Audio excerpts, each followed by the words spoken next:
Jacques Roger, bonjour. Je suis très heureuse de vous accueillir sur le stand de Too Luxury 2. Et nous souhaiterions connaître un peu plus de votre projet, de ce que vous faites. On est vraiment très fascinés par cette expérience. Expliquez-nous d'abord ce que c'est d'être un mérien. D'être un mérien, c'est un homme ou une femme qui a cette sensibilité par rapport au monde sous-marin, qui a cette vision du futur que représente ce monde sous-marin, qui a donc une philosophie, qui se bâtit une culture propre à ce nouveau monde, qui s'ouvre à lui, qui l'accompagne, donc cette culture qui doit accompagner tous les peuples. C'est ce qui s'est passé à travers les siècles et des siècles. Et c'est tout le côté sensitif, sensoriel des sens qui se développe spécifiquement par rapport à cette pénétration de l'homme sous la mer. Donc on ne perçoit pas du tout, on n'a pas la même approche, on n'a pas la même philosophie quand on est sous la mer que quand on est au-dessus. On est donc un marin avec toute sa culture qui est propre, avec ce plaisir de jouer avec la mer, mais en surface, on voit le ciel, on voit ce ciel liquide qui est la mer. Mais donc on a développé à travers les siècles la civilisation, les peuples de la mer, les marins. Donc c'est complètement différent, c'est ça avant tout. Donc il faut aller voir, notre siècle s'ouvre sur ce futur, sur cet imaginaire qui se construit.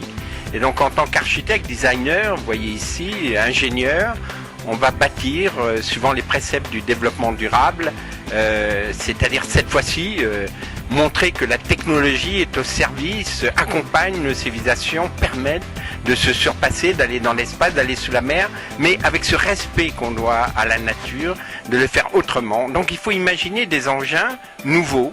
Vous voyez, comme maintenant, vous avez une voiture électrique, vous avez ici un certain nombre de designers, d'architectes qui présentent ce futur, mais avec ce nouveau regard. Et nous, avec Sea Orbiter, on essaye de vous d'amener les gens à comprendre ce que représentent ces grands enjeux de demain. Donc il fallait penser un engin autrement que tout ce qui a été fait. Ok, merci. Et pouvez-vous présenter en fait votre collègue scientifique, votre partenaire scientifique? D'abord, si vous le permettez, mon ami de très longue date, de joie, de passion et d'aventure et de moments difficiles, de moments extraordinaires à travers les habitats sous la mer. Nous avons la chance d'aller tous les deux vivre dans ces habitats sous la mer. Et donc Ariel, depuis une vingtaine d'années, accompagne cette grande aventure humaine des mériens. Et en tant que scientifique et un peu beaucoup journaliste, donc il développe le programme, dans le programme Sea Orbiter, le programme scientifique et surtout le programme éducatif, puisque je rappelle, Sea Orbiter est avant tout, mais il va nous en parler, est avant tout une plateforme pour l'éducation, pour la connaissance de ce monde de demain. Oui, on parlait de la société des mériens. En fait, le mérien, quand on applique le principe du développement durable, le mérien, c'est celui qui a intégré le concept de l'océan comme vecteur d'énergie, comme vecteur de potentiel futur pour la planète. Et c'est celui qui préserve non seulement l'océan, mais qui préserve son cadre de vie global. C'est-à-dire que l'océan, quand vit la terre en montagne ou dans les villes, on a tous un impact sur l'océan. Et donc le mérien n'a pas forcément besoin d'être au cœur de l'océan. On peut être mérien au cœur de la cité, mais avoir compris que l'océan, c'est l'enjeu de la planète et qu'il faut donc le comprendre, le préserver et l'exploiter de manière durable et raisonnable. Donc c'est aussi tout le pari de Sea Orbiter, de mieux éduquer l'ensemble de la planète à la problématique de l'océan et à sa complexité pour le futur de la planète. Okay, and I have a question in English. How do you say marien in English? We have decided that we say Merian because there's no other word. So we do a neologism and we say Merian. Okay, thank you.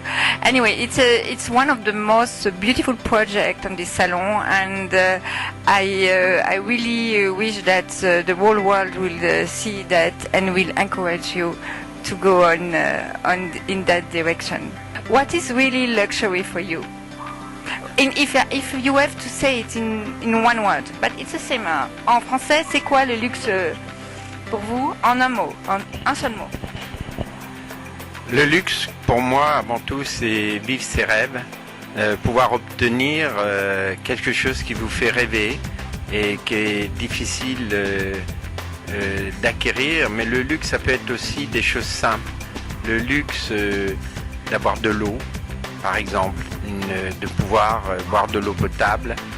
Ça peut aller très très loin, la notion du luxe. Tout dépend où vous êtes, dans quelles conditions de société vous êtes, où vous vivez.